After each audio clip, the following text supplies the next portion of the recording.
It's Coot here, nationally best-selling author of You Are the One and The Magic of Surrender. The idea of the self that most people think of ourselves is simply the ego self. And the ego self is a creation from childhood. The ego is who and what we have identified ourselves as based on pain, beliefs, ideas, traumas, hurts, etc., etc. So the ego has been created as a protection survival mechanism, and the more we hold on to and identify with ourselves as this thing, ego, the more limited we are, and that version of ourselves that we've learned to become as a conditioning is what we typically term myself. Oh, I'm just this way. What way? I'm just shy. Well, were you born shy? Did you come out of the womb shy? Were you always that way? Or is it just how you've been conditioned to be? So we often don't realize that the self that we think we are,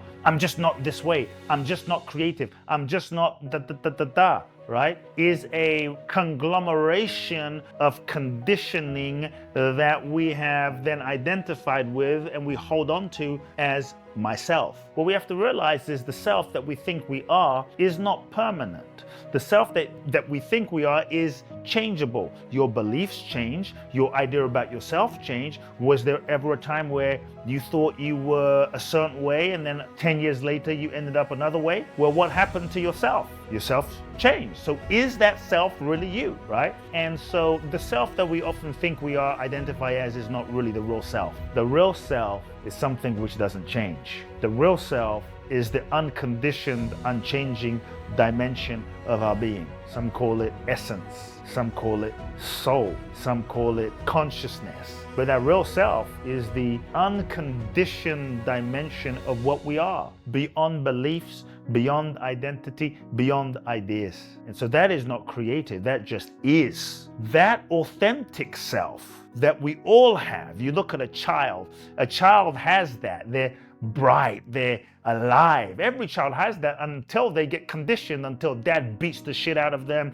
and mom abandons them and no one's there for them. And slowly we sort of develop all of these mechanisms and strategies and survival walls to protect ourselves from getting hurt, to get love, validation, and approval, right? And so the true self, the authentic, true essence of what we are, kind of gets clouded or covered up underneath layers of pain and trauma and hurt. So the real self is never created, always there, is what we are underneath all the pain, underneath the shyness, underneath the fear, underneath the heart contraction. It's always there. So you don't have to find yourself, because your real self has never been lost. It's just always there. It's like, when I went to these beautiful temples in Cambodia, right? Many of these temples have been covered up. They've been covered up for thousands of years, but they were always there. We just didn't know that they were there, right? So you're not having to create the temples. You just have to rediscover, peel away the layers of conditioning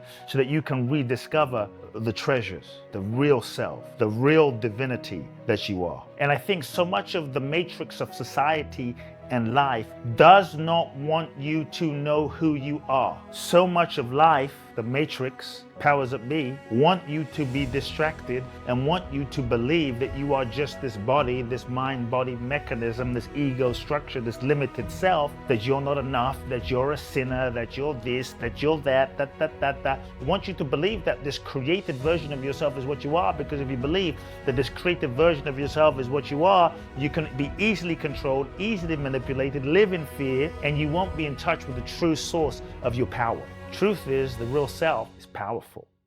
I hope you enjoyed this short video. Please share it with anyone in your life that you feel would benefit.